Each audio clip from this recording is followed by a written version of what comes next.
What's up, everybody? Welcome to another episode of the One Deeper podcast. It's another journal club this time with the boys, Dennis, Andre, and Fuma. We discuss a lot of things, a paper on psychedelics, and, the usual digressions come up, but we try to keep on track. The paper is linked in the description, so please take a look. And thank you for tuning in. Hope you learned something. Bye.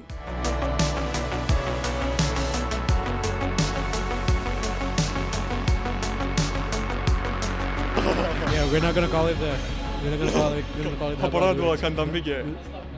We're gonna call it the Habaradu experience. We're pretty similar. We take a bunch of mushrooms. We do jiu-jitsu. We lift weights. Some of us are bald. On purpose, motherfucker. I'm not bald by choice. I'm not bald because I have no choice. I'm doing this on.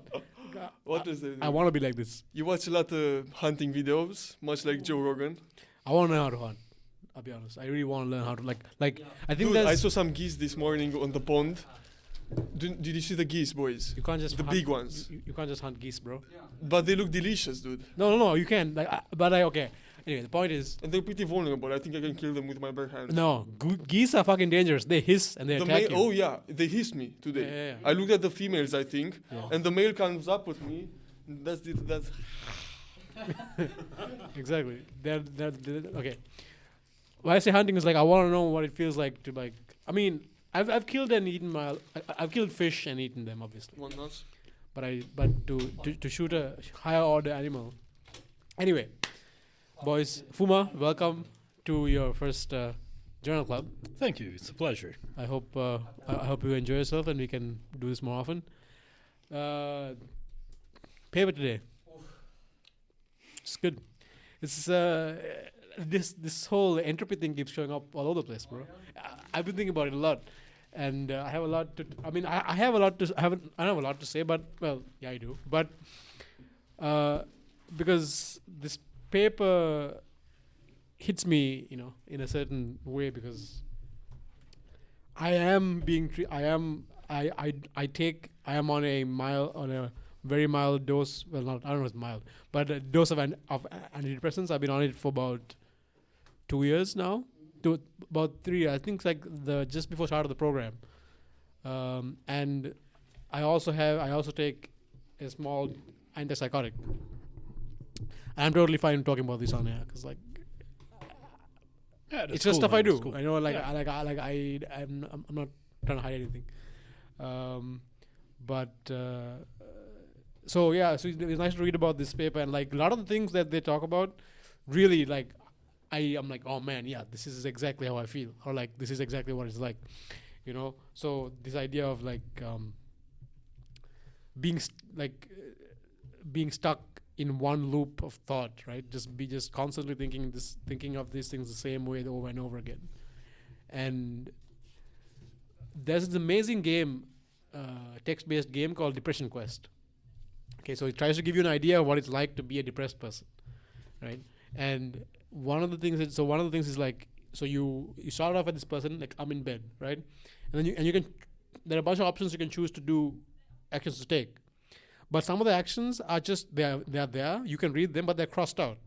You can't physically choose them, right? So that's meant to sort of meant to exemplify the fact that things that seem like obvious options to an average person who is not in a depressive state just don't even occur to you. They don't appear in the space of possible actions that you can take, right?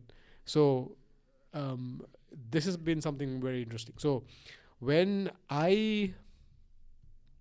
first time I took psychedelics was, I would say, I think I was probably around 23, 24, right? And that was probably in peak self-loathing, peak depression times, right? My room at the time basically looked like a rat's nest. Right, meaning I would there was layers of clothes just around my bed, and I would rest in them, like a rat, right? and it was not good. I masturbated all the time. Were you also skinny fat? Skinny fat. Was that Jack Tudesh or skinny fat No, Tudesh? skinny fat all the way.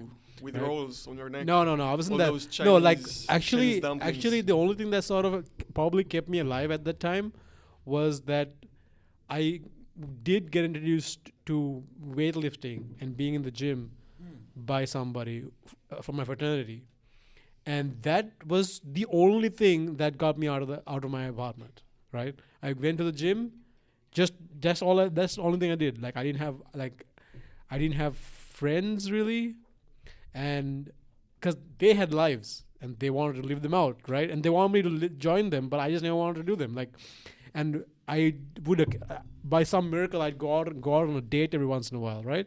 So I don't know how, but it's college in America. It's like it's like you throw a rock, you can hit someone, you can, it's fine, right? But but then when I'm there, all I'm thinking about is going back home and just like being in my room. I'm not even with that person, you know? And I drank a lot, smoked a lot of weed. So basically just numbing myself from the fact that my life was fucking miserable.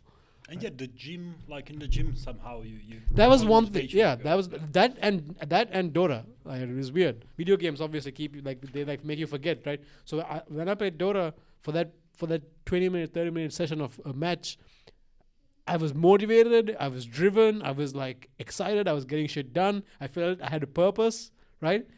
And then I kept medicating myself with that. I played so many games over and over again. And then when I was not playing Dota, I was half-assing my schoolwork. My grades were in the shit. And I was smoking weed. Or I was in the gym for a little while. Even in the gym, I wasn't like, I was just doing it. But You were going. But it definitely kept me sane. It was the one constant in my life that kept me going. Anyway, sorry, wrong introduction. But I wanted to set the stage as to why I found this paper quite interesting, because somewhere along the line, right, I don't know how I don't know who gave me the mushrooms, but I remember taking them, and like it was like it opened up this whole different way of seeing things, right? And that's where really my journey started. And obviously then it took a long time.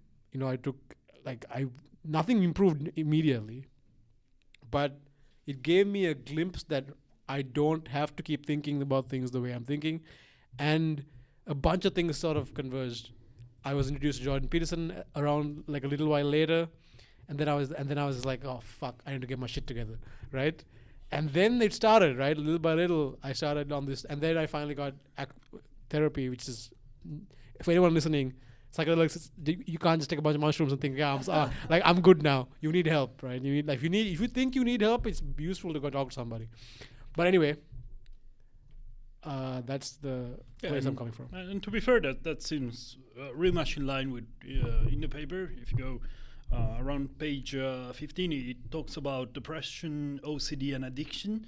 And I found really interesting that it says that these states may be relatively stable in the sense that they have basins of attraction that are relatively steep. So strong. And They're so that strong. is actually to prevent you, at least according again to the paper, from a more catastrophic collapse to primary consciousness. Yeah, but the thing about certain problems is it has to get worse before it gets better, right? Yeah, you have to that's sort what of I think. go into this fucking hole and try to rebuild something, because the things you have already are not working. Yeah, right? but still our mind is trying to prevent us Yeah, from yeah, having yeah, a total exactly. breakdown, a psychotic episode. It's like I don't know if you're familiar with the region beta paradox. No, go ahead. Like it's basically sometimes things would be better if they were worse. If you had a worse job, if you had a girlfriend that was just that much more nagging, if you were in just that For sure. I know worse exactly what you're place, talking about. you would take action and make it better. So before I came to this program, before I started on this whole new journey now, before I just said, fuck it, I'm going to like go back to basics and go from the bottom, right? I was at a job which I fucking hated, right? Every single day I went to work thinking, why the fuck am I here? But I got paid well, I had status, and I knew if I just like stayed there, worked it, did the whole thing, I'd get to the top, no problem, right? but like there was no intellectual engagement, there was no growth, there was no trying new things, there was no, like, everyone around me was like coming in, doing their job, and any new idea I brought up was a threat to them being able to do their job. And I was like, yo, no, that's a bad idea. Okay, so that sucked. But I was comfortable, right? I was getting paid. I could, they paid for my fuel. They paid for, like, it's fucking absurd, right? Life is good. Life was good. But I knew I would not make a change unless I fucking just quit without a parachute, right? I was like, so I went out to my manager. I was like, yo, I'm done. They're like, what do you mean? I'm like, I quit.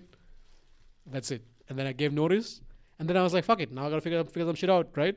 And that was the impetus, like you just said, to get me off my ass and fucking do something. Paradoxically, it was made harder because it was not that bad. Had it been worse, it would have been easier to jump out of there.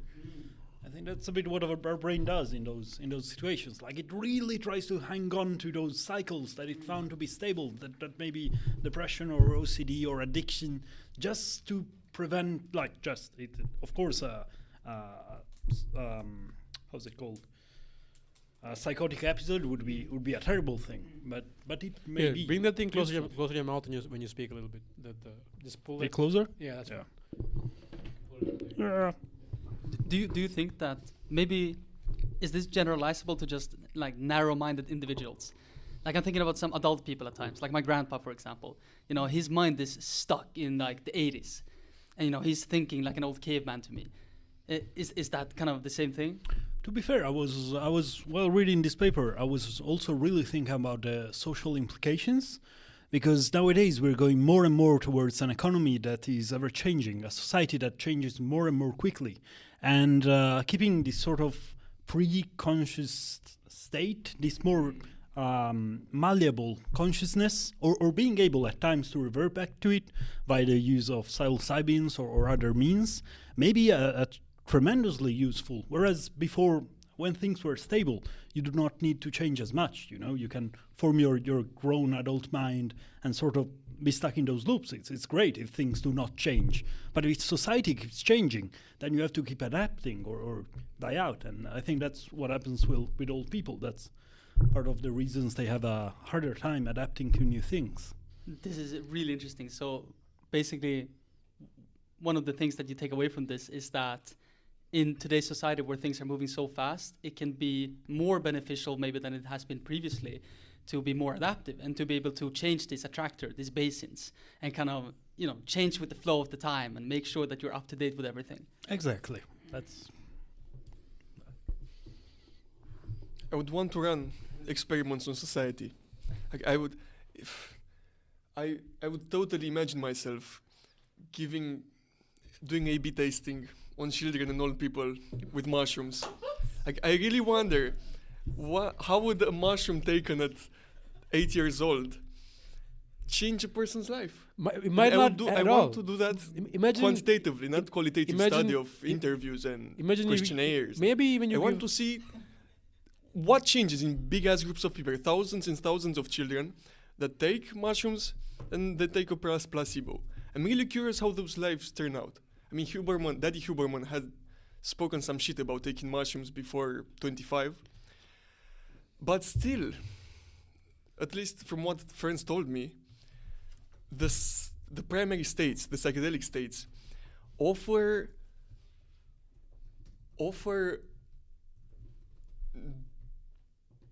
bases of experience that people spend their lives and die without never getting a glimpse of it. I really do wonder what would happen if you take that really early. Yes. So when you I think when you're a kid or let's say a younger adult, you have sort of the opposite problem. You have too many. The entropy is too high as it is. So you're trying to like somewhere in the paper, I think it mentioned the work of Freud, where he says you sort of grow into your ego, right? Like you develop it develops along with your experience of the world, and it sort of catalyzes. I hope I have this right, but like catalyzes as you develop, right? And So we know that certain parts of personality are quite strongly fixed as you get older, right? Like I read a quote above that said, people people who have people who have one kid understand genetics. No genetics, but people who have two kids understand something around the lines that where the idea is that like if you have two children, you notice immediately when they're really young how different their personalities already are as they're when they're very very young. I think if you have one child, you understand inheritance. If you have more than one children, you understand mutations. Something maybe that I have no idea, but the general idea, right? So my thing with in the paper they say that, for example, openness, so personality traits are incredibly hard to change, but the fact that after 12 months of after psilocybin prescription injection, 12 months later or like 12 weeks later, 12 months later, something like that, consistent improvement in openness, right? Which is like, that's a lot. That's a big deal. And for children, for young people, I think it's the opposite problem. I think, another great thing I heard is like the drugs you abuse tell you a lot about the problems you're facing, right? So like, for people who have a lot of the opposite problem, where the entropy is way too high, they tend to abuse things like cocaine, Ritalin, that do nothing but just give you this laser focus on one thing. Do this one thing, right? Like I've tried cocaine. Fuck it, I'll say it on air.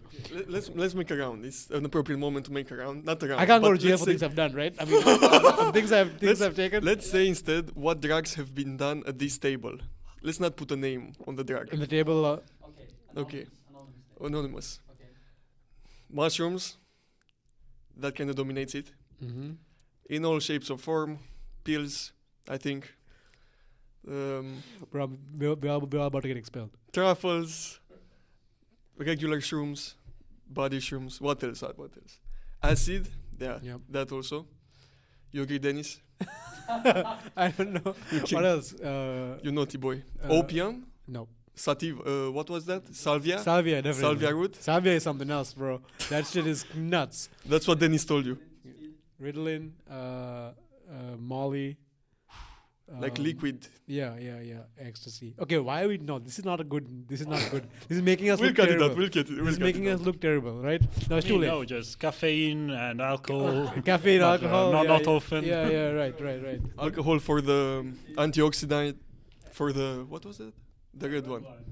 Okay. So none of these things have been like, okay, fuck. Now I feel like I need to say something to keep myself... I don't know. What could happen? That doesn't matter. Fuck it. Okay. Anyway, in terms of brains, right? First of all, who the fuck's on this whole thing? Second of all right. I mean, Andre has already proposed experimenting on children as young as 8 for sure. to IB tests. So I think someone listens to the whole thing, we're gonna have bigger problems than drugs. So the point I was trying to make about the drugs we abuse. So I have had the misfortune of being around people who have been struggling with these things, right? A lot of Jesus, man. Why the I'm glad I have better friends now. Thank you, guys. Yeah. But I used to be around people who used to abuse this shit a lot. Like specifically, I used to know someone very intimately who routinely abused prescription medication. Not just any medication, though. The ones I just mentioned. Things that narrow your focus because the world is so chaotic. There's so much happening around them. They just couldn't control any of it. And this would be like, they would just go off on random tangent and then just for like the next 8 hours be completely focused on something completely useless, right? But the fact that they could be focused and driven towards one thing brought them so much relief. I mean, it feels really good when you can really focus on something. So, dude, when I'm stressed out and I'm like, things are feeling out of control, I find a good programming problem to solve, calms me right the fuck down. Because like it's this one small narrow thing that has a directed focus and you can just work through it. Especially when you feel like all these things are happening, things are completely out of your control, right? And one weird thing I know about psilocybin and truffles, for example, is like I feel like I'm still recovering or like integrating my last truffle experience, right? Because like this weekend, like I almost had a moment where where I learned something about myself, right? And one thing I learned is that The suplex. yeah, the suplex. So I suplexed Andre out, and I realized something. Not just like on the street in jiu-jitsu, okay? It's not like I walk up to this guy, Thank God. suplex this motherfucker on the road, right? He's fine. On the pavement. Yeah, this is in a controlled environment. It was fine, but No, it wasn't. Fucked up my shoulder for the next 2 days. yeah, all right, man. Okay, Part first of of all, the man the fuck game. up, bro. Like, relax. Okay, I don't. I apologize. See you on the mat. No. See you on the mat on Saturday, brother. I apologize for okay. I take my my part of responsibility. No Right? shame, no fault. Okay. And the second part of it is, yo, man, the fuck up if it's just one suplex, right? Relax. Okay. Anyway, the point is, I realized that I've had this habit, or I still have this habit, where I take out my pain on people that I care about, right? And I realized this week that you cannot let your actions be dictated by the pain you feel. It's not a good generator function, because the results and behaviors it generates just leads to more pain and suffering, right? Like, so when I was sparring with Andre, and I noticed in that moment that I just wanted to hurt this guy, this person who I consider a brother, right? Thank God I couldn't do it, because he's weirdly strong. Okay, but Skinny criminal, baby. the skinny criminal strikes again, right? I try as I might, I couldn't hurt this motherfucker, and I was like, and then it's not that I tried. So like when I suplexed him, he immediately realized, yo, what the fuck is this? Like, you are not in the right headspace right now. And what made me feel guilty was the fact that it felt like I betrayed the trust he had in me in that interaction, right? Because like we expect to have a level of respect and safety even when you're trying to strangle each other, right? And I realized that like I can't let my pain drive my behaviors. And recently I've been hurting a little bit. Like the past few weeks have been rough. Been going through like one sort of failure after another, let's say, and it's been weighing on me. So, but I hadn't realized how much my actions may have been driven by that pain and trying to not do that anymore, right? And I don't know if you guys, I'm curious to know like what it's like inside your minds, because like for me, it's not one. It's very rarely I have one unified voice in my mind. I have two at least, generally, a critic and a proposer. There's a proposal version of me and there's a critic version of me. And recently, all like the proposals have been just driven by pain. And when you're in pain, you want to quit. That's what you want to do when you're in pain. Like my mind is like so. I do all these hard things. It's like I work hard. I'm focused. I'm dedicated. I'm disciplined. Like all it says is like, what the fuck is the point? If you keep fucking failing, fuck all of this. Burn this shit down. Let's fucking go. Have some fun, right? Like fuck everything you do, all the shit you worked for. And if I listen to that voice, I'm fucked. But there was a time I wasn't able to make that distinction, right? And I feel like this experience that I had with psychedelics was enabled me to sort of realize that be able to like decouple my thoughts from directly influencing my action. They gave me this space where I can say, wait a minute, like I don't always have to think these things, and I don't always have to let them be the drivers of my behavior. Yeah, and to be fair, even those two voices you sort of feel in your head, you realize they're there. So even those are not you. Exactly, You can exactly. choose whether to listen to them and feed them or to not. Like for me, it's usually just one voice in most moments. And then I have usually moments of doubt or moments of choice where they become two. And usually I also have the split, like one is more sort of fuck you, what the fuck are you doing, more negative and a very heavy critic, and the other is a more propositive one. But often, even if the critic says, what the fuck are you doing, I try to do it anyway. Like sometimes you don't want to go training or jiu-jitsu. You're like, why should I? Makes no sense, but still you go. And you don't have to obey those voices, maybe. That's the core message.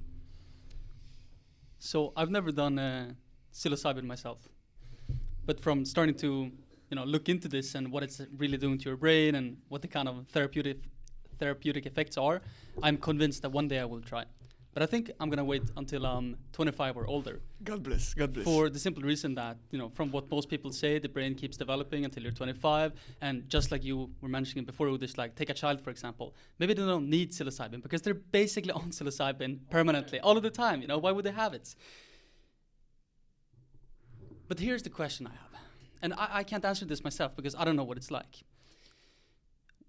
Like, what's the thing about these long-term effects that you're experiencing from your experience with psilocybin? So you take the drug. It might be able to show you different ways of viewing the world. It might stimulate your brain and activate patterns that weren't active before, and all of a sudden you can see things from different perspectives.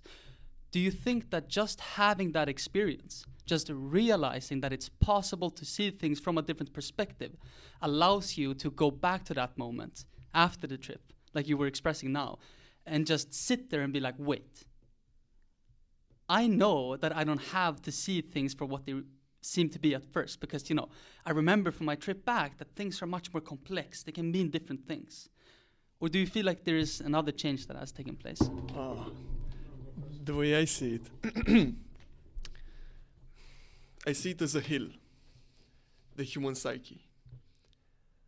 A hill onto which there's a lot of snow. Pull the thing close to your face. There's a lot of snow on this hill. Now you have a sled. Every thought, every action, every response you have is a sled going into a direction and carving a little path on the snow. And the more sleds go in a particular direction, the deeper the carving is in the snow, and the more likely the sleds are to fall into that carving and to keep going into that carving. Now, if you have one major deep valley in your hill, then that's OCD or depression. Everything gravitates towards that direction, towards that path. Now, psychedelics, from the research I saw and from what friends told me, Friends. are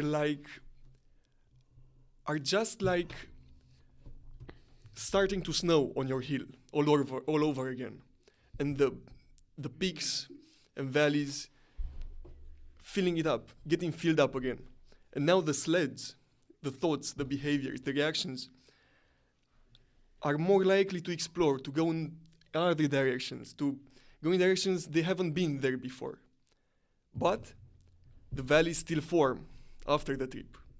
Because from what friends told me, the trips are about what happens outside the trips. The whole journey is about your actual everyday life. The boring, the minute details, the frustrating, seemingly irrelevant experiences. Now, what you do right after the trip is what matters. The directions in which you choose to carve the hill, that's what matters. And the further you go, and the more you delay improving your life, taking action, doing what you know is right, what you have been proved and beyond any doubt that is the best guess in your situation. Choosing to not do that only makes it less and less likely to improve your life. So that's the way I see it. It allows you to change. It shows you new ways of being, but the more you delay the positive change you know you can make, the less likely you are to make it. I think that's an analogy that's I've heard that analogy before. It's a good one. I don't remember the source I would have cited. Yeah, I know. It's a good one. This, like, I don't know, Fuma, if you have something to say, I'm still. No worries. To be fair, I don't think that only applies to drug or to psilocybin specifically. Like, drugs, of course, are very effective at this because they have a biochemical effect. But you were talking before about your experience in jiu-jitsu and how you felt like you betrayed that layer of trust, that layer of safety that underpins every martial art, and that it's very core. And I think this memory, if you really learn from it, will shape your behavior every time you're on the mat. You will go there and always try to keep your pain at the door, which is what you should do. And it didn't take a drug to do that. Like, you had a negative experience, you hurt a friend in a place where you shouldn't have, and I think our brain is very good at changing its own behavior based on experiences, like just based on what we see, what we perceive, where we think we've done wrong. So it doesn't take drugs. But drugs can really facilitate it, especially in certain situations such as depression, where it's way harder to have a positive experience that can get us out of there. I agree. And so what occurred to me, as you were speaking, was that, like, do you think it's you sort of need to have the groundwork? Can you open the window? Yeah, sure. But if they open a window, sometimes those guys come in and make you close it again, because the AC stops working apparently when you open the windows. So up to you. Anyways, so the point. There's AC. So when your mind sort of has to be ready to accept that experience. You know, certain things like there's a saying, pearls before swine, right? Yeah. It's like there's no point putting or you can take a horse to water, but you can't make it drink, right? Yeah, or right person at the wrong time. Yeah, exactly. So I don't know to the degree, I agree with you, but I also think that there is something to be said for making your mind pre-cooked, you know, prepare, marinated to absorb the experience, you know. And to be fair, that's another thing I find extremely interesting, how sometimes people are stuck in circles without anything changing for years, and then suddenly they change. Yeah. And it seems to happen all at once, but then when you ask them, it's as if this idea had been cooking in their brain for a very long time. And but still, it happens all at once with no particular transformative experience. So in this case, there is no sort of eureka moment that changes their life. And still, sometimes people are able to get out of a rut slowly but steadily. And that's something that really I have no answer to. I don't really know what's going on behind the scenes. But it could also be that we can, I don't know, sometimes despite running in circles, our brain is trying to form new connections and actually forging new paths, despite not changing anything yet. So, it's interesting. So, I regularly use psilocybin now, but not I probably once every 3 to 4 months, or maybe at most frequent once every 3 months, but regularly once every 6 months usually. And I think of it as a random restart, like a dropout regularization, right? So it's like a test for myself, because there are certain habits that I took a long time to build, took a long time to instill in myself, took a long time to really work into my psyche, which I really like, which I really enjoy, and has got me great results and productivity in all kinds of domains. And sometimes I think of it as, okay, let's see if I can sort of retrain them a little bit, you know, but with a little bit more context. So let's say you built a habit a year ago, a different place, different context, different people, right? Okay, can you rebuild it now in some other context?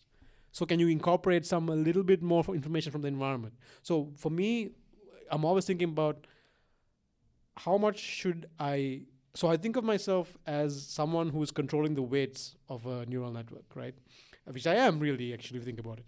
And I'm thinking like, okay, how much weight should I give to this outside experience that I'm experiencing and let it change the weights of my matrix, right? How what's the learning rate? Or like, should I learn at all? Like, should there be a weight decay? Should I like what should I do?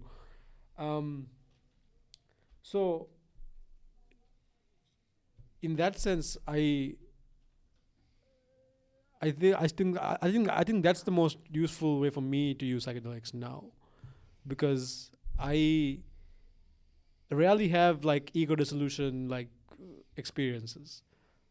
You know, it's more like I connect things that I didn't previously connect, and I like to have those feelings that, and then the weeks afterwards, I'm definitely more open, and I'm definitely more like, and I'm more willing. One thing about me is like I'm very judgmental, and I don't want to be that way anymore. Like, why can't I just like observe someone and just observe them for the person they are, just a person that exists? Why do I have to bring a bunch of other bullshit around it, right? It's like, that person exists, but I can't do that. My mind's like, oh, he's probably a vegan. Like, what? I'm like, why? Why does it matter? Right? Like, why do I have to judge people based on like I'm super judgmental, and I don't want to be that way. Like, and I'm trying very hard to not be that way, and it's difficult for me, right? That's something I struggle with, and I think this helps me a lot, because like I'm able to sort of sit back and just appreciate that there are other states of existing that don't necessarily have to be my state, my way of existing, and you can actually get to the same place in multiple different paths. The judgment comes in the fact that it's from fear. It's a fear that what I'm doing is wrong. If someone else can get somewhere that I want to get in some other way, then what the fuck do they say about the way I'm doing it? Is it bad? Is it good? Like, am I fucking up? Like, am I going to get there? Maybe that's the way to get there. Maybe I should change everything I do completely and do what that person's doing, right? I mean, I think it can be from fear, and that's a bad thing, but it could also be that you have different values, and according to your hierarchy of values, that person is not going in the right direction. Like, according to your values, it doesn't mean they're not living life right, you know? But if I say, to me, exercising is super important, and I see someone who's never even set foot outside of their bedroom in their life, they're super skinny, they don't even care. Maybe they're living their best life because their interest lies in pure scientific research, and they're the new Einstein or whatever. But according to my hierarchy of values, they're missing out at least on something that I value. So I can see judging someone else, even when they're lacking in some aspect where I'm doing all right, or when I see someone who's doing better than me in those aspects, like, it can give me a sense of how I'm doing compared to others. I find it quite natural. It doesn't have to be negative. How do you guys handle rejection? Let's hear it. Just like in any sort of, not just rejection, sort of like, so I applied to a bunch of stuff, right? And when I applied, I sort of put my heart and soul into the application. Like, you were honest. You said what you really feel. Yeah. It's super. You didn't it's very tailor it for the application. I realized like it's a very vulnerable state to be in, right? It's like you're opening yourself up to like, here's everything that I am. What do you think? And then some random fuck, you know, sleepy motherfucker didn't go to the gym, like, skinny neck, never left his dorm room, stayed up all night, fucking solving equations, fucking stayed up all night, didn't even do anything useful, studied some fucking HR degree bullshit, read my resume once and said, nah, fuck you, bro. Fuck you and everything you stand for, right? That's what I'm hearing, right? But the thing is, you have no idea what's in that signal. So I'm curious. Man, Okay, because I'm assuming you're closer to my age than these guys are. So you guys haven't experienced as much fucking the rejection as probably the two of us have. Yeah, and you have yet to enter the workforce, and that's like if you've ever tried sending 50 CVs and getting 3 calls back, and having 5 interviews, and only 2 of those go to the second round of interviews, and then they tell you no. I think it's a great learning experience, if nothing else. But you'll get there one day. well, something new happened to me with the rejections lately. A few days ago, I've been rejected for the Eastern European Machine Learning Summer School. And I thought that summer school was tailored for me. I thought that's a place for me. The project I applied with has been expanding the work of the organizers of the summer school. So I took what they did and I tried to make it better and newer and noveler ways. The whole work in my profile was exactly tailored, like the DeepMind profile, solving intelligence, then solving everything else. My whole thing, my whole project, my whole application, the whole shebang. I had Giacomo Spiegler as my supervisor. That fucker has been... He's not a fucker, sorry, Giacomo. Best thesis supervisor there is. That guy has been to their summer school 4 times already. I had the new Air Lab as my affiliation on my application. I had the whole shebang. I thought it's a sure thing. The organizers Romanians. I thought the Romanian mafia will help me out. Good God. Then the email. We received your... ... Unfortunately, ... I said every swear word I know in Romanian in the Tilburg cafeteria while looking at the ceiling. And then I realized that I have only love for them. And I have no hate. First time in my life when I get rejected, and I have no bitterness for the ones who reject me. I have only sadness, because I'm not there yet. And I actually wrote them back and, okay, tell me, when am I going to be ready to go to your summer school? Because I really want to go there. I want to be prepared. Tell me. And I took it as not as a fuck you, but I took it as you have more to learn, little Padawan. Damn. And that was a new thing. I still want that. I still respect the fuckers that organize it. I cannot swear them. I cannot wish them unwell.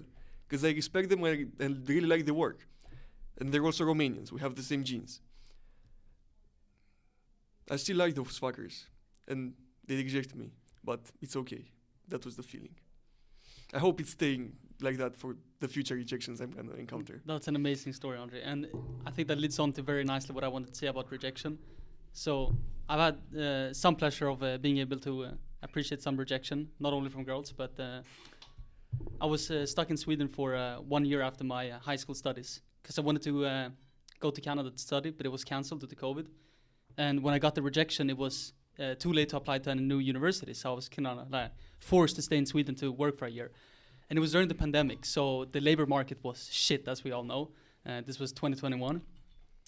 So I got a lot of rejections from different jobs and different employers. I tried working as a salesman, knocking on doors, business to business. It sucked. You know, I think I worked as a salesperson for 3 months. I never sold a single thing.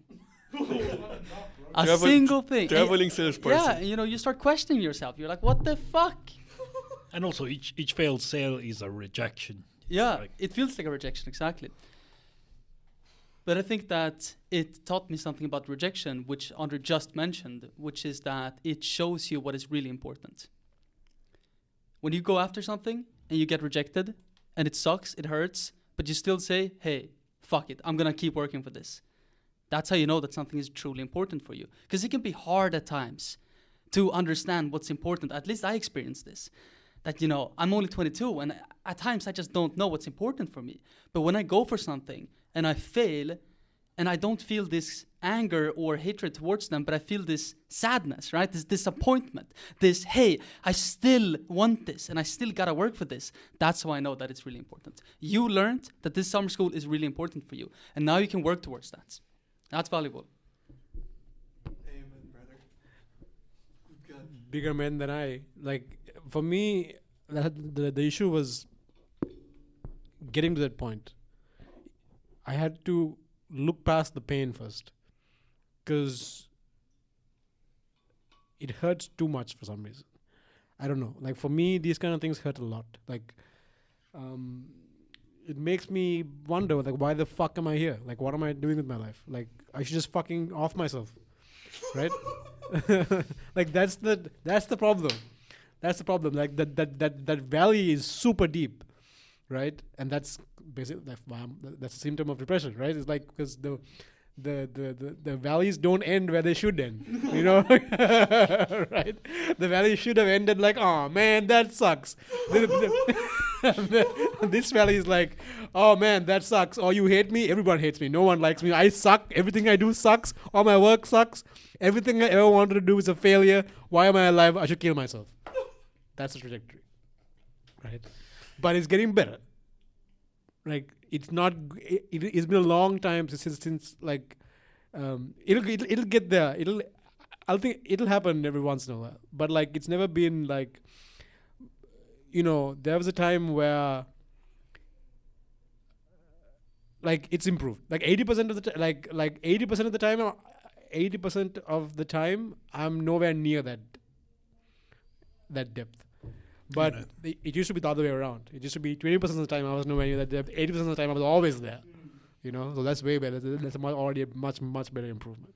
Yeah, I think what you said is very important. It's not never getting there. Like sometimes you have tough rejections and you have that half an hour, that hour where you really question everything. But again, it's an hour. Then you get out of it, and that's how you know it's not depression anymore. It's just you had a tough experience. Exactly. So now I can tell like, oh, okay. Like it's just, like what? So you know, like when I got. There's one particular thing that bothers me a lot, right? This is one particular rejection that really, really got to me. Because, like, I thought, like I kind of thought. I was like, yo, what? I was like, okay. And it got to me because I poured myself into that application. Like, and when I wrote that essay, I left a part of my heart in that. What's the position? Right? We'll spam the fuckers. We'll send the mafia, the Romanian mafia. It was a application to Cambridge, right? And it sucks. Like it sucks for a very particular reason that we'll talk about later. But like, you know, it was like, oh man, you know, like what the fuck, dude. But then, like, you're right. It's like, how bad do you want it, right? How bad do I want to go to Cambridge? And I'm like, turns out not that bad. Right? So I was like, wasn't that important? And I'm like, why the fuck do I care about this? I'm gonna go to the gym, fuck this. Right? So but like it still hurt. And then I realized, and then like you just said, made me think about it, because you told me about it. You told me this over the weekend as well, Dennis. You were like, it shows you how important something is. And I was like, am I gonna quit?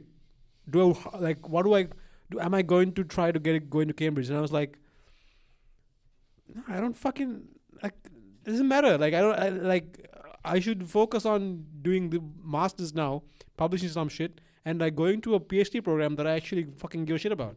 And I was like, yeah, that makes more sense. But at the time, I was hurt and I was in pain, and and that pain was driving my actions, right? And it just took over. It took over. Like all of my decisions, all of my actions were filtered through that pain, right? And it's sort of like what saved me were my habits, because I have such strong habits of doing certain things at certain times of the day. Even through the pain, I was able to just automate. A lot of things just happened, right? And and because of that, I was able to find moments of peace, of not being in pain anymore. I spent the last 3 days trying to build the transformer from scratch, right? Thanks, with the help of Andre Karpathy. Let's say a prayer for the Saint Karpathy. Did you do a tea? Yeah. But like, you know, and I realized, and the moment occurred to me, when I was like just staring at this matrix, right? Trying to get it to reveal its secrets to me. Like, yo, just tell me what the fuck are you doing? What are you doing? And then in the moment I noticed, like, yo, you're not in pain anymore, right? Like, notice this moment. It doesn't hurt. Existing is not painful in this moment. And I was like, do more of this. And I was like, yeah, gonna keep doing more of that, right? So recognizing when that pain disappears wasn't even an option before. It was like just all the time, constant pain, all the time. No matter what I looked, everything sucked. Everything was terrible, and there's no foreseeable future situation where anything would get better. That was how I thought. So I drank a lot, almost killed myself twice. Well, I didn't almost kill myself. I set the situation up so that I would have a high probability of dying, like getting blackout drunk, getting behind in the car, running into a wall, driving into a wall. Just shit situations, trying to self-destruct because I didn't have the balls to do it myself, like willingly, right? I should put a fucking trigger warning at the beginning of this podcast because some people are going to listen to this and be like, holy shit. If you're against giving psychedelics to children, if you're against suicidal thoughts, if you're against, what else did you have? Yeah, we did everything. We did everything. But anyway, so the pain is the thing. And I was like, I just the past 2 days, it's like a fucking revelation. Like, yo, you cannot let your actions be filtered through this pain, because that's gonna lead to things you do that causes you more pain. Like what you did to Andre. That just led to more pain. It didn't alleviate the pain you were in. It just made more pain where there was no pain to begin with. So fucking gotta be very aware of that. Are you acting through your pain, or are you acting counter to that pain? And I also think you should be careful because like working hard on something can also be a way to distract yourself from the pain. For sure. So you're not in pain at the moment, but it's just another placebo, like another distraction. And that's how people become workaholics, just because then you need the work to not think about the pain. Like your normal state should not be in pain if you're doing something most of the time. But you can work on it. It's not easy. Like when I'm, it's weird because a lot of things that in paper, for example, like rumination and the very like ego-focused thinking about this part in the paper where it's like,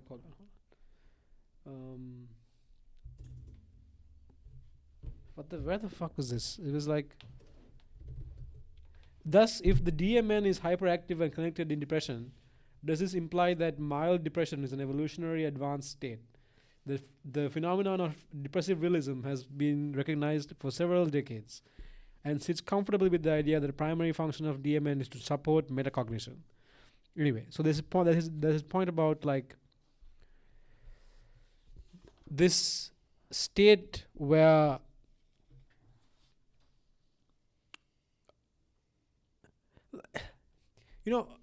so what gives meaning, right? What makes you want to get up in the morning and do the things you do and go out and be and do stuff? What for me, my experience is that like there's a really high inertia for me to go out and do these things. And once I was able to develop the routine and take the choices out of the equation, it's like get up in the morning, you meditate, you go to the gym. That's not and then I was like, and then I generalized the idea of a gym to doing something physical that makes you sweat. Because if I said gym, it narrowed my space so that I had an excuse to not go to the gym. Something happens, right? Oh, it's snowing, it's fucking raining, it's like something physical for 20 minutes in the morning. You gotta do it. I'm like, okay. And that's sort of like my morning is basically built to build up some momentum for the rest of the day.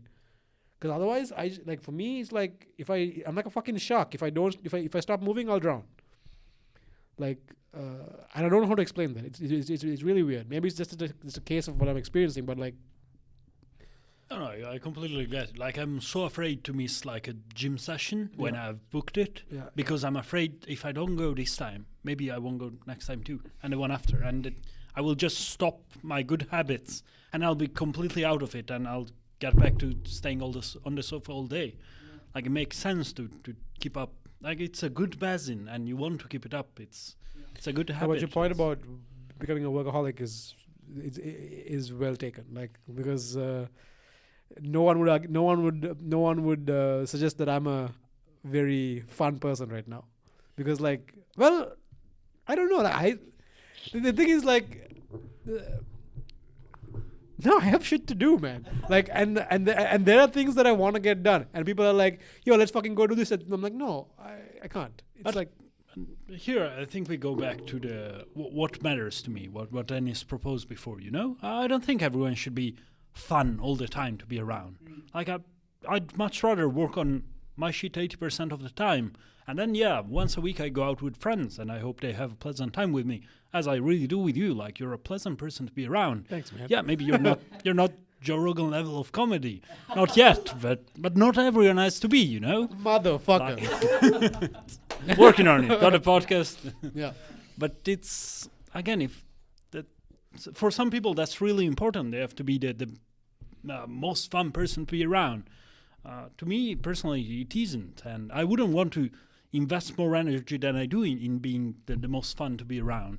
I'm also not great at it naturally. I think you should also try to follow your attitudes and so you can find your niche where you're really good at something and you work on your strong points and you really build something that's useful for everyone. Useful for everyone. That's what I'm striving. Not everyone. Useful for somebody. Like Yeah, at anybody. least, You know, yeah, it's like start like small.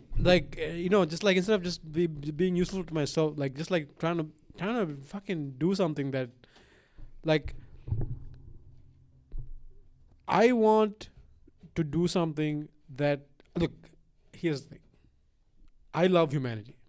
I love human beings. I think human beings are awesome. I think we are special. I think we have a responsibility as agents endowed with this weird consciousness to do awesome shit, right? And I am also aware that I may have limitations, right? I can't do everything, okay? And if at all possible, if I can just like do something that pushes the humanity to be a bit more awesome, then I'm good. I'm happy with that, right? And I'm trying to build the knowledge and tools to help me do that. And with the intersection with things that pull my curiosity in, right? Like, for example, like, I don't understand. Like this morning, like the most relaxed I've spent in the past few days is like just multiplying matrices together. It's like, that's weird. And then like drawing, and then I'm drawing heat maps of like what are the values inside.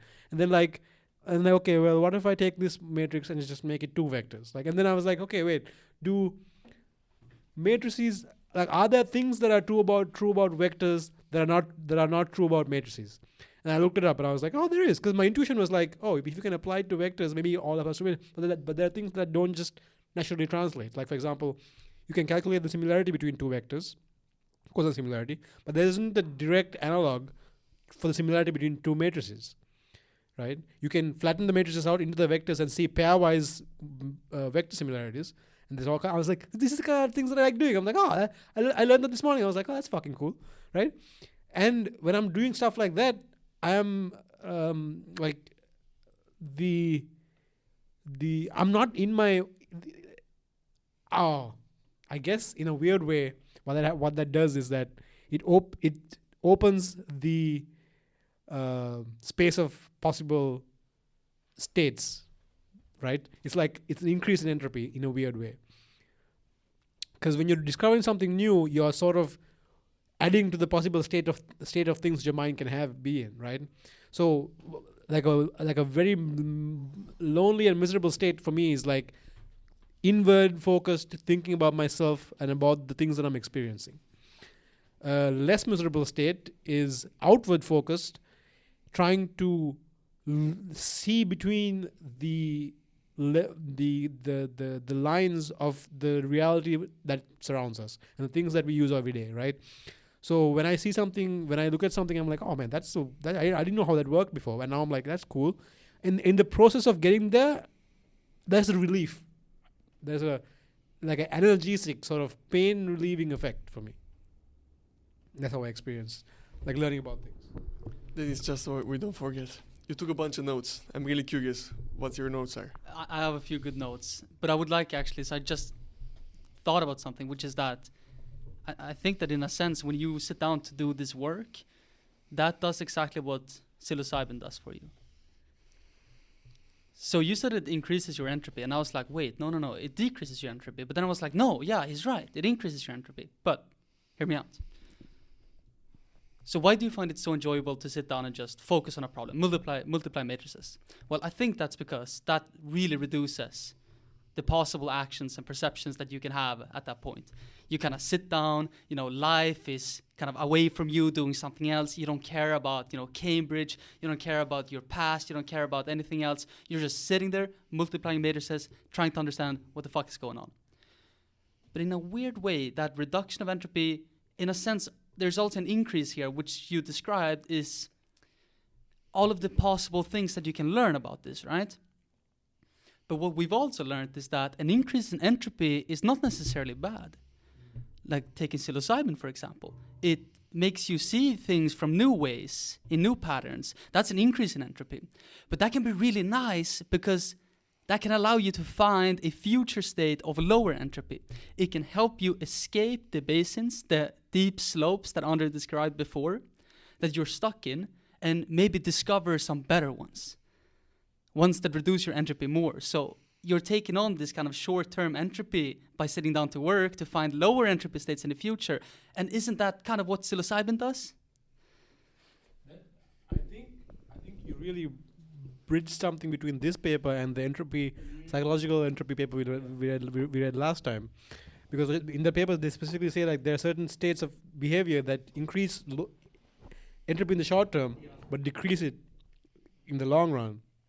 And one thing I love more than anything else is having an intuition about something and then looking into it and having it confirmed. It's like, oh, that feels good, right? And like, so that's juicy, that's gold.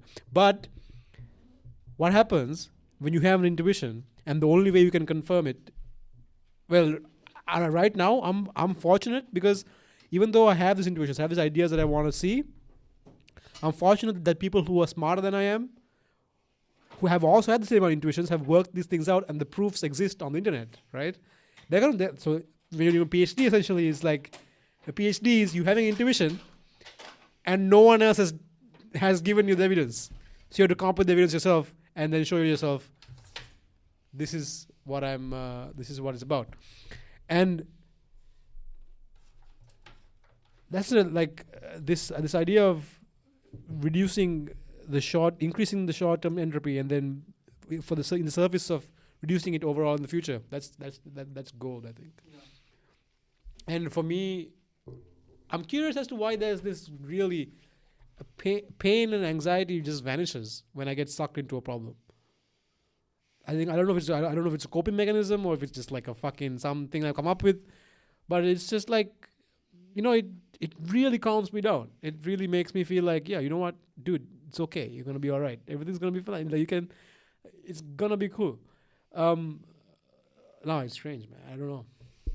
Dennis, please tell us your notes. You took a bunch of notes. Yeah, I'll tell you my notes just after confirming what Udo said. Like, there's some, like, it tingles a certain spot to wake up on a Sunday morning, pull up to the library, sit down, read a hard-ass paper, and then 6 hours later, understand something that you just did not understand 6 hours ago. Like, that's something I've discovered coming here and studying for 2 years now. I'd never felt that before. But then I came here and I started learning about, cognitive science and the human mind and AI. And holy shit, it touches, it's been like a dark hole in me that has not been tingled. And it feels so good when you sit down and you get a new perspective on the world. But okay, so besides that, to my notes. So it's kind of similar as to what we were just talking about. But, you're going to have to help me out now, because now we're going to get into some of the technical stuff that the paper mentioned, which is what psilocybin really does to your brain. And, working from the basics, it seems to sensitize certain receptors called serotonin 2A receptors. These are receptors that are found throughout the entire brain. Sorry, don't think sensitized is the right word. I think because the psilocybin binds to those receptors, they don't necessarily make them more sensitive. I think that's a distinction that needs to be No, made. the neurons become more sensitive because Do the they? psilocybin binds to the receptors. Yeah.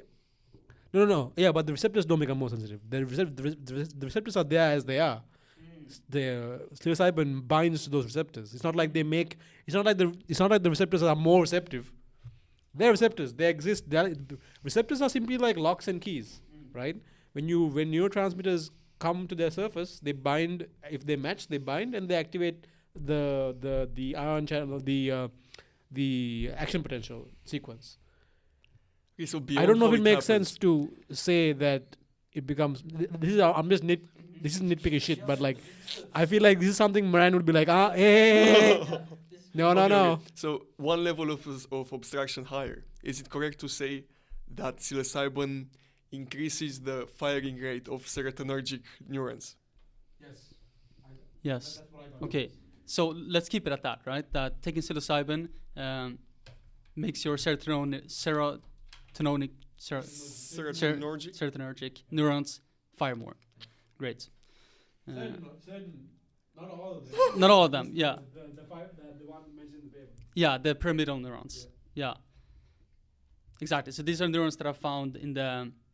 I think they're mostly found in the higher associative areas.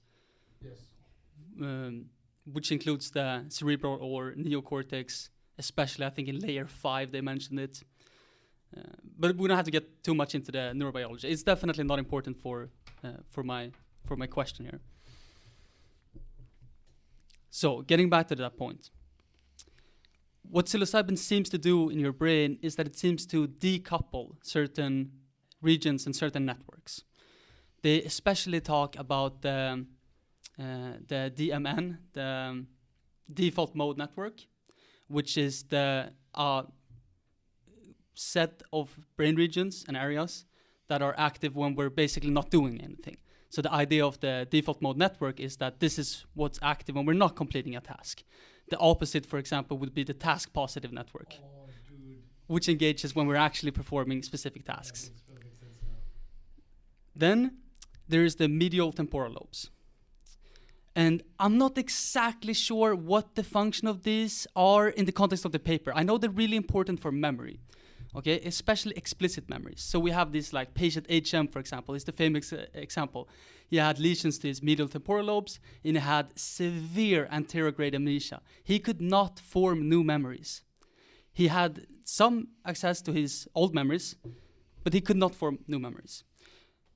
So a big part of what psilocybin seems to do is the decoupling of the medial temporal lobes and the default mode network. But it's not permanent. It seems to be that you take psilocybin, the decoupling happens, and it remains for a while after the trip. But just like you two alluded to, eventually you kind of get back to that same state. You get back to the deep basins. You get back to those deep slopes in the mountain. You get back to your attractors.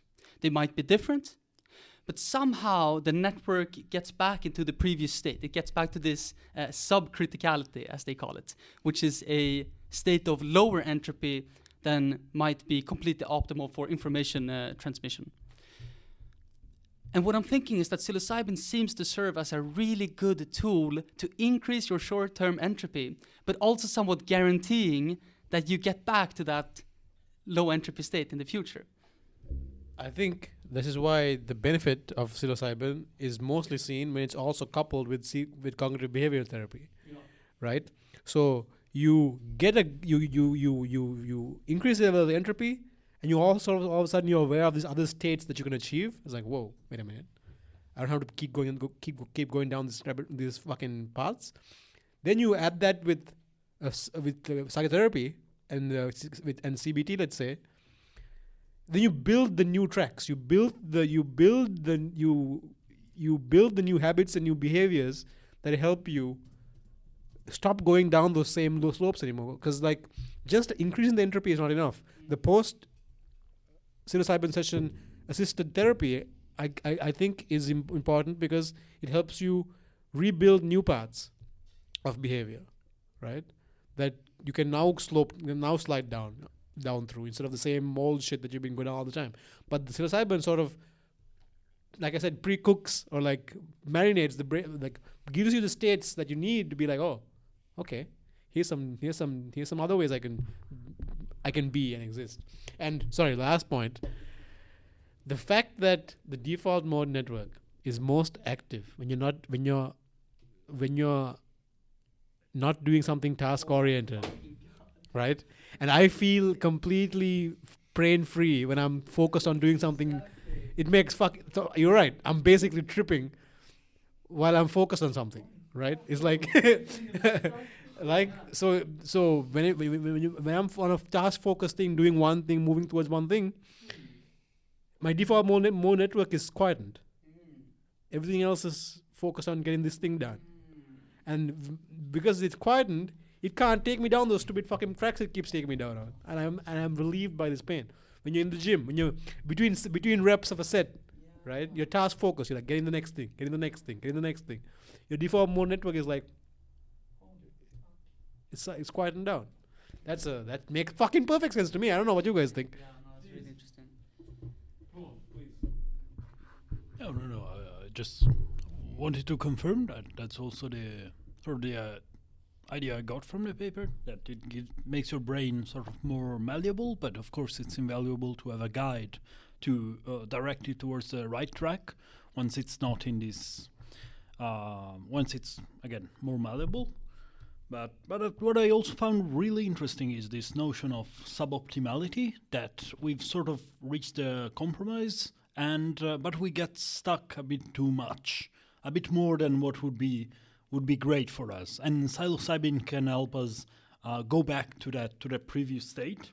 And they also mentioned that entropy suppressing function of the brain serves to promote realism, foresight, careful reflection, and our ability to recognize and overcome wishful and paranoid fantasies. And this seems like the exact opposite of depression. Like you're too grounded in reality. You have too dark thoughts. You don't have basically fantasies when you're depressed. And that also goes in it may be related to the fact that nowadays there's a huge rise in depression. We are sort of striving too far away for I don't know exactly for what reasons, but from this optimal state of more entropy, of more of optimal information sharing. That's So basically what you're suggesting is that it's almost like our brains are over-optimizing in reducing entropy. Like we're becoming too good at it. Yeah, exactly. We need that, because to be grounded in reality and to think about the future and to think realistically. But when it becomes too much, it just completely knocks us down, because then it's pointless, especially nowadays when you don't have to go out and hunt for food and spend your whole day basically trying to survive. So those mechanisms that evolved to be useful and then became suboptimal probably found a sort of a local minima that is not at the actual minimum. Paradoxically, it may be that the state we tend to is more stable, so that is why our brain goes there, but it's not optimal, so that the actual optimal is less stable, which is also why psilocybin has an effect that vanishes with time, why we cannot stay in that state forever.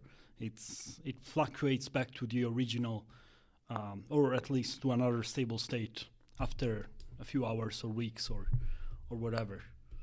Maybe there's an interesting analogy to be made to something that we've all, I think, experienced in our everyday lives, which is that sometimes we overcorrect for our lack of skills, for example. I think me and Udesh talked about this in the weekend, that when I came here, I had certain goals in mind, and I think that a mistake that I did, and I think I'm going to keep committing these mistakes, is that I overcorrect sometimes. I say, hey, I don't like this about myself, so I'm going to do the exact opposite. And that's good, because we need to work on our weaknesses, but it's easy to go above and beyond and do too much. And I feel like that's kind of what we're seeing now in the context of our brain, which is that somewhere along the line, there was an evolutionary advantage to have more of these meta-cognitive functions, which is basically our ability to be aware and cognitive about our own thoughts and behaviors, right? We have self-reflection, for example. So we evolved those, and they were better than not having it. There was some evolutionary advantage to that. But it's almost like we've overcorrected now. And maybe we need to start tampering off on that and, like Fuma said, increase our entropy instead of decreasing it. Because we've kind of sailed past the optimal point of it, and now we're overcorrecting, and we're trying to pull it back. This ties in with a note I made. So this ego, this hyper-gonflated ego, super-saturated ego we developed to make sense of hyper-complex social interaction, of negotiating with your future self, of taking into account infinite combinations of variables, of human variables in your life when making a decision. This sense of ego. Now, we established that the thoughts, the internal monologue, is not you, is not who you are. Now, my question to all of you is, what are you? I have a easy answer to that question. I think we can. I think for me at least, it's who I am is what I do in a sense. Because if who I am are the thoughts in my head, there are too many people in that. There are too many people in that, right? Like, I remember one time I described to my therapist, like, I described to him what it's like sometimes for me to wake up in the morning.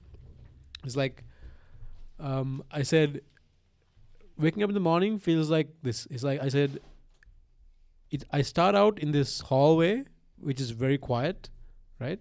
This quiet hallway, and there's a door at the end of the hallway, and it's quiet in here. It's basically I don't hear anything. It's really quiet. And waking up feels like walking in from this soundproof hallway into a party in full swing. Like, it's just like walking from complete silence and calm into just fucking noise. Just noise. That's what my head was like. It was just a bunch of noise. I couldn't hear myself think because I couldn't hear myself. I didn't know where I was. I didn't know where I was in there. Right? It was just so noisy. And it's much better now. Like, it's damped down the static. It was like static in my head. And now it's just like now it's much clearer. Like I can sit and I can chew on a problem for hours. Like, like I can really. It's still hard sometimes because like I get distracted. But like that's how I felt when I wake up in the morning usually, and I don't know why I brought that up. And what would you say was the biggest factor in changing? Like you've mentioned medication, you've mentioned changes. So a lot of things, yeah. In habitudes, is that a word? Habits. Habits. I think it was habits, attitudes. Was it a change in like the environment? Of course, like they all contributed, even changes in thoughts. But if someone was stuck in that sort of previous phase, what would you recommend them to? Talk to somebody. Go and see a therapist. I tried everything before I went and talked to a psychiatrist. I went to a psychologist first, tried everything, and then once my sleep just stopped happening, I just couldn't fall asleep anymore. I was like, okay, I need some medication. Because like I tried everything. I tried controlling my light. I tried controlling my exercise, my diet. I tried different diets. I cut out carbs. I did everything. Like I added carbs. I removed meat. I did everything. I worked out every day. Nothing worked. And I would wake up in the morning. I'd go to sleep, and I would. At first, it was like I'd go to sleep, I'd fall asleep, I'd wake up like 2 hours later, completely wired, like just fully awake and I would just fucking start working. Like, fuck it. It's 2 in the morning. What the fuck am I gonna do? Right? Do my shit. Then I go to the gym, and then by 6 o'clock, I've been up since 2 in the morning. I'm still like completely awake. Like, can't sleep. Go to sleep. You'd think after 6 hours being awake for so long, you'd lay down and you'd fucking pass out, right? No. And then so I went to the therapist, and like he gave me the medication. And then the first time I do is not only the first time I took the medication, I thought he gave me weight. I thought he overprescribed me. I was terrified because I was like, I took it when I got home, and like an hour later, dude, I couldn't even keep my head up, right? And I've never felt that exhausted in my life. And I was like, there's no way, something's wrong. And then he was like, dude, you've been sleep deprived probably most of your life. So now, like, at least for the last 2 weeks, you've been running on 2 hours sleeps every 3 days, right? You're exhausted. It's gonna feel like this. And then I was like, okay, but then our weeks passed, and then it got away. Then I was like, dude, like, I did the medication, and like by 8 o'clock, I'm like, I feel exhausted again. Like, I'm like falling asleep on the couch. Like, I'm tired. Like, I can't get my eyes open. He's like, yeah, that's what normal people feel like after a whole day of working. I was like, oh. He's like, I was like, oh shit, okay. Because it turned out all I've been doing until then was like going to bed, laying down, and then waiting to wake up. Not really sleeping. It's just like, just laying there, waiting to go to sleep, and then thinking I'm sleeping, and then getting back up again. And I was like, okay, well, this is a new experience. And feeling tired was something interesting. But what helped me a lot, I would say, it's weird. I think the fact that it helped that I didn't want to let my parents down.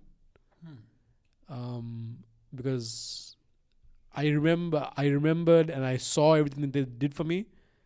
There was a time that I thought that the only reason I was alive is because my parents were alive. Like, if they were dead, I'd have killed myself. Like, because I had no one else. Because, like, I felt like if I did that, I felt like once they were gone, I could end my life without conceivably hurting anybody else. Right? And that's not, I don't feel that way as much anymore. Like, I mean, you have way more people that you would hurt a lot. So. Yeah, exactly. And don't you dare, you fucker. Yeah, I know. So like, so that is it's improved a lot. So like, I would say definitely having people in your life that you don't want to let down. Sounds terrible reason to, but actually could help a lot. I think it's very it matters, human, right? We are like, social creatures. Yeah. And it was like I was like I can't do this to those two people. Like I couldn't bear the I couldn't bear the thought of I just couldn't bear the thought of doing that to them. That was like the line. I was like I just couldn't bear the thought of doing that to my parents. I just couldn't. And that was like a great stop. That was a great barrier. Like if I didn't have that, we wouldn't be having this conversation right now. And still, you tried, but via sort of indirect methods. Yeah. So I had that first. I had that, and then I was like, and then a lot of things. So it's hard to say what really was helpful, but a lot of things that converged at the right time in weird ways, right? I think. One, I meditate. I've been meditating a lot. I've been meditating for years. That's been incredibly helpful for me. I notice a qualitative difference in the way I behave when I don't do it in the morning and when I do it in the morning. And another thing that helped, I think, honestly, at least one thing that makes you want to get out of bed. At least, it doesn't matter what it is. You have to have at least one thing. For me, it was the gym for a long time. It was just like, and I think it's like we talk about. It was this one task-directed thing that I was doing for a while that like basically I didn't feel the pain anymore. Obviously that's the endorphins of being in the gym actually. But the focus and the drive and direction to do something that in that gym and powerlifting was like great for me. And then I was like, and then I realized I just needed like some other direction in my life, some reasonable goals to do. So I wrote I did the self-authoring program, and like came with the idea for myself. And one thing I realized was like what was holding back was the fear of failure, was that I was afraid to define anything and want anything because I was just expecting to fail, and I was just gonna fail. What's the point? Right? Yeah, and if you define it, then you know you're failing. Exactly. You have a measure to go up against. And to be fair, I've had a similar experience with starting from one thing back in the days for me it was Taekwondo, so similar, still a physical activity. And yeah, you had that one thing that you wake up in the morning for, and whatever else you do that day, you can waste the whole day, but you will do that one thing. And that's reason enough. You've done good enough. And then you slowly build up on it. And going back to one of the points we previously mentioned about sleep, I kind of wonder, I don't think this paper mentions sleep specifically, but how sleep sort of fits in this image of the brain as a complex system. How, like, what role does sleep play in also this neuroplasticity? I think dreams is the question you should be asking, not sleep necessarily. What role do dreams play in this whole thing? Because we still have no good answers for this. Because we know a lot of things that the brain does while it's asleep. We know a lot of the learning happens when you're asleep. Especially motor learning happens when you're asleep. A lot of knowledge consolidation, a lot of physiological changes in terms of recovering your body. But we don't really know what the fuck happens why do we dream, right? Because first of all, it's way too metabolically expensive to be just some random fucking artifact. Like nature would have been like, yo, no, this is way too, like, what the fuck? You dream, you die. You need like twice as much food. It's can't be spending all this juice on this. Like, it makes no sense. But it exists, right? It's not just us that dream. Other animals dream also, right? So there's something there. So your question, I think, is better asked in that sense. Well, an answer to this would be the overfitted brain hypothesis. Yeah. Please elaborate. Your brain, your system, the human spirit gets through a certain kind of training samples, is exposed to a certain distribution of environments, of experiences, of feelings, of emotions. Now, what happens when you encounter an out-of-distribution problem? Well, that's why you have dreams, because that's what dreams train you for. They slap you in the face with only out-of-distribution situations that help in not getting your brain overfitted. And the reason for this, the argument for this, is that this works with machine learning and with neural networks. If you expose them to out-of-distribution training examples while in training, even though you don't test them on the out-of-distribution examples, they still perform better for the task at hand. Yes. I have a something that ticks. So from this paper, by the way, has a lot of references to Carl Jung and Freud, the OGs. Like people talk so much shit about fucking Freud that they have no idea of the actual, like, the heat and the shit he contributed. It's fucking nuts. Anyway, Carl Jung also. And one thing about this overfitted brain hypothesis that I was thinking is, like, how do you explain dreams that a lot of people have the same kind of dreams that are also very archetypical? I had one dream and those are the dreams that really stuck with me. I had a dream one time where I think this was right when I was sort of like just coming towards I'm leaving home again, coming here. Like, I think it was around that time. I had this dream where I was so there's this island, right? This beautiful island, surrounded by pure like waveless, like it was like flat glass. It was the ocean. I knew in the dream, I knew it was the ocean, but it was glass. It was like smooth. It was so smooth. The point is, it was like a glass sheet around this island, right? No ripples, nothing. Okay, and at the edge of this island, there was this park, like a theme park. Like it's not a theme park, but like it's like a park for people to enjoy themselves and have fun. And at this park, were people just enjoying themselves, going on all these rides, and the park extended into the ocean. And like there was like rides in the water and all these like water rides. People having a damn grand old time.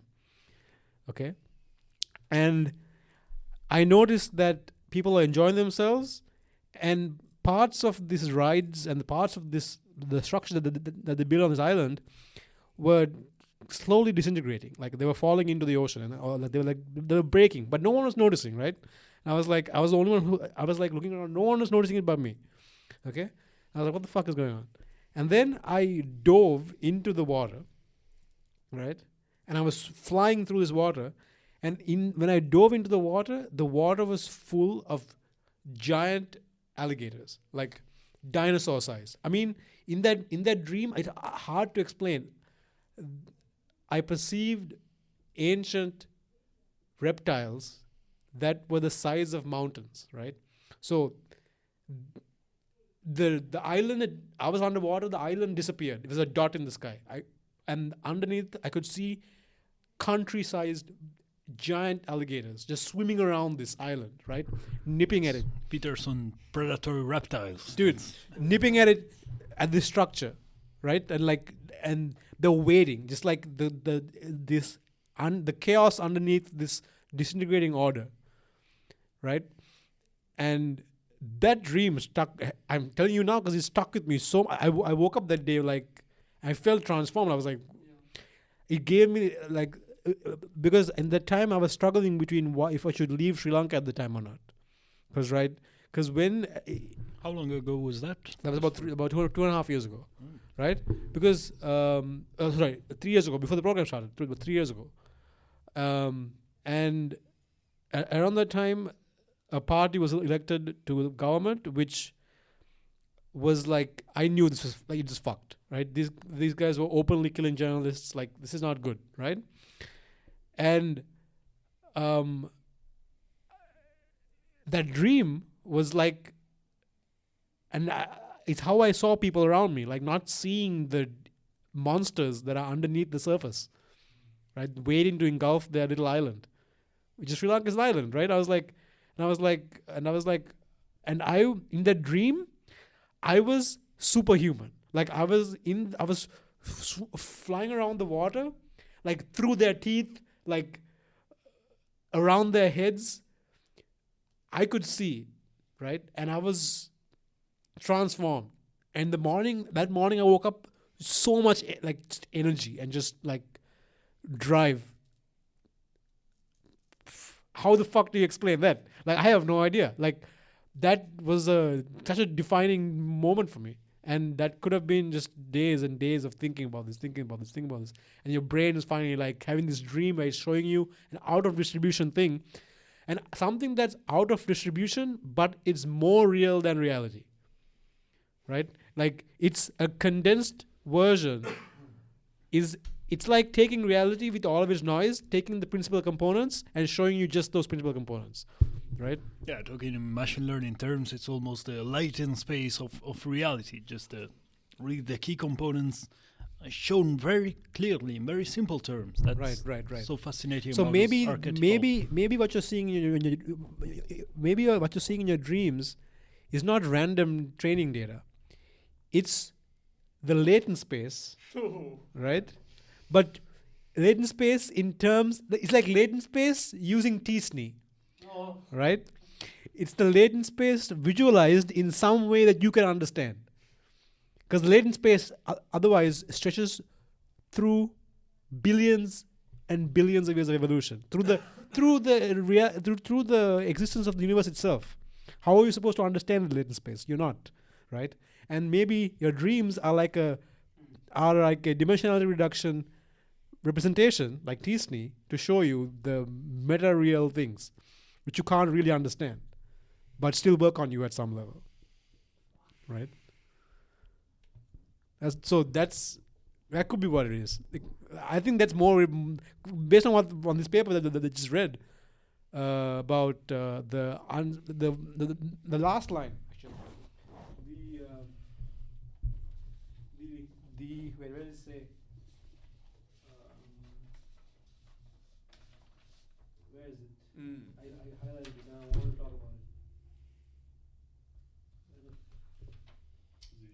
However, for those brave enough to embrace it, research with psychedelics could herald the beginning of a new scientifically informed psychoanalysis. No, it's not that. He who would fathom the psyche must not confuse it with consciousness. No, dude. Man's worst sin is unconsciousness. No, wait. Oh, fuck, they have 5 pages of reference. Anyway, so like there's something in this paper where it was like it shows the latent, hidden, the unconscious, the collective unconscious, right? The Carl Jung's collective unconscious is the unconscious that's been brought to you through millions of years of evolution, to generation, and you see that in your unconscious psyche, right? And the idea that psilocybin enables you to sort of access the unconscious in a weird way, right? Oh, it could be the paragraph where it talks about shamans and stuff. I could have sworn I highlighted this. I really think that they do make a reference to sleep, right? Because they say that psilocybin they refer to as a primary state of consciousness, which is a state that basically refers back to a previous state of human brains, which is before the adult mature brain. So like an infant's brain or a prehistoric brain where we did not have this subcritical state of the brain. So when we did not optimize for as low entropy. And they say that REM sleep is another example of a primary state of consciousness. So I think that the decoupling that you see with psilocybin between, let's say that it's the medial temporal lobes and the default mode network, that also happens when you sleep. So in a sense, it's doing the same thing.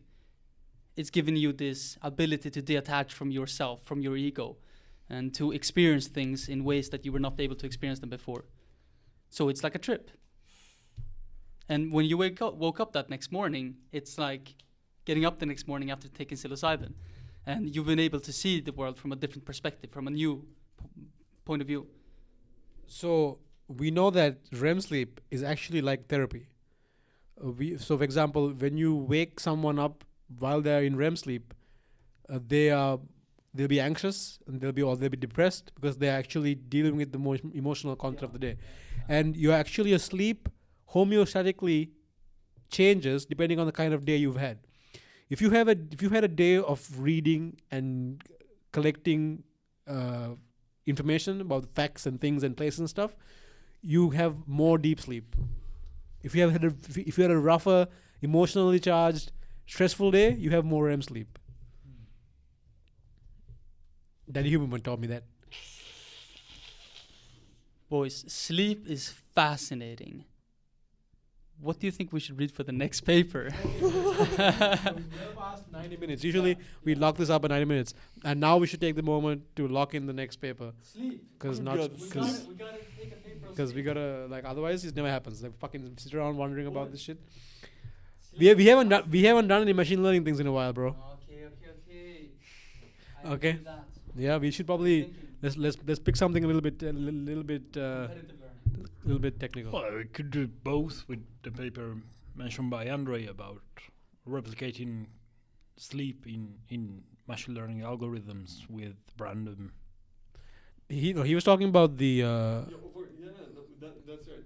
Dreams. the overfitted. Yeah, if you try to replicate dreams in neural nets, in visual neural nets, if you try to replicate dreams and give them hallucinations, they Speak closer, bro. It's not gonna pick it up. they perform better. So, giving as an argument to the purpose of dreams to offer out-of-distribution training examples to the human mind for better generalization, you do a model, run a bunch of models that try to replicate dreams. How And about you show how they perform better? how about we do this? How about we tell GPT the kind of things that we're interested in? Use GPT-4, not GPT-4. GPT plus, bro. Come on. It's not. All right. GPT-4, who has access to the internet now because of the plugins. Right? Okay. GPT-4, who has access to the internet. So let's sort of describe the kind of things that we talk about here and ask you to suggest some really influential papers. Maybe give it the previous paper. Oh, right. Yes. Okay. Yeah. So, We had the reinforcement learning one. What was it called? Deep reinforcement learning. yes, human feedback to reinforcement learning. Okay. No, that's yeah. Can someone? Okay, I can't fucking remember all the named paper titles. Okay, just give me the paper titles so I can type it into this thing. The first one. But don't you want an out of distribution? That's true. Why do you want Yeah. it to Let's not bias it with Why the do things you you want already it to interpolate? Yeah. Fucking Okay. ChatGPT to come up with it. Yeah. So but it can't be random. Like we're studying. What are we interested in? We're interested in. Cognitive science, artificial intelligence. Yeah, okay, fine. We're studying, but cognitive science includes AI. No, what is that? What are the 5 things in cognitive science? It's AI, psychology, no, computer science, psychology. There you go. Anthropology, philosophy, neuroscience, psychology, artificial intelligence, linguistics. Linguistics is like the shitty cousin no one wants, but can't seem to get rid of. Like real talk. How many linguists work at OpenAI? Probably none. I don't know. You don't I don't know. Let's They're look. probably like 1 or 2. but And do you think anthropologists work at OpenAI? Yeah, why not? Seems the shitty cousin. Okay. So let's say okay. No disrespect. Just a bit of disrespect. Not too much disrespect. Okay. Suggest I'm good friend with many anthropologists. That's not true. we It host could be. Come a hit me up. journal club. If there are any redhead anthropologists out there, hit them up. We're studying artificial Guys. intelligence and cognitive science. Recommend 5 influential papers that we might like. We enjoy. What do we enjoy? We all kinds of abstract. Abstract. Child experiments. Ethical experiments. Okay, let's say with no prompt what it says. Okay. Absolutely. Here are 5 influential papers in the intersection of artificial intelligence and cognitive science that you might enjoy. Computing machinery and intelligence, right? Alan Turing. Yes, we've already read that. Thank you. Yes, we've all read that. Good recommendation. What's the next one? Perceptrons, Introduction to Computational Geometry. Yeah. Marvin Minsky. Seem a bit We've all- old. Shit, Yeah. no. This is the one where they're like, oh, we can't. Neural networks can't work because they're fucking some shit about that. Yeah. I've read that. Let me show you. Framework for representing knowledge. Marvin Minsky. Again, man, fuck this guy. Cognition and perception. This paper introduced the concept of frames as data structures for representing stereotypical situations. These are all super nice, original it- papers. It's Yeah, and old. it's I a would- it's a cornerstone in the field of knowledge representation, which is an important area of AI. I would ask it for recent papers, like last 10 years. because- Attention is all you need at number 5. well, that's a good one. Okay, so actually, if you've read 1, 2, and you've read 1, 2, and 3 seen in class, 1, 2, and we've read 1, 2, and 1 and 2, 4 and 5. We read 4 of these 5 papers. We've already read Yeah, I've also read attention is all you need. 1. Yeah, that's true. Just 1, 2, Corners. 4, and 5. Give us something more. Actually, what about a readable approach to quantum computing? That could be interesting. That could be interesting. That's different direction. Yeah. But yeah, sounds interesting. So What about something?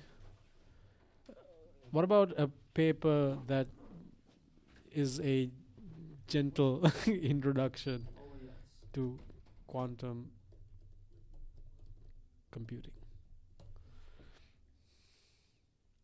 Quantum computing is a rapidly growing complex field. For general introduction, you might consider quantum computing for computer scientists. Isn't the paper about a book? Oh. Okay, well, that's not useful. There's literally a paper called Quantum Computing: A Gentle Introduction. What? Is that actual paper, or are you just hallucinating, GPT? Let's find out. Because I'm curious about this. I've been curious about it for a while now. Yeah. Nope, it's an actual paper. Good job. Nice. Good job, little AI. All right. It's more technically, I suppose. So all I know about quantum computers right now is apparently how, if it works the way it works, then it's doing computations in parallel universes, essentially. Right? That's the gist that I got, and I'm like, what the actual fuck? Like, okay. That sounds so fucking sci-fi. Then that is, yeah, it's like reality is actually weirder than sci-fi is. Yeah. That's for sure. It's definitely sure. That's for damn sure. Oh yes. Okay, well, I think we can probably. I'm gonna knock this episode off because we'll decide the paper here before we leave. But again, thanks for listening, everybody, and the boys have not a drink. Yeah. Anyway, bye bye. This has been a One Deeper podcast. Thanks for joining, and I hope you learned something. Catch you again next time.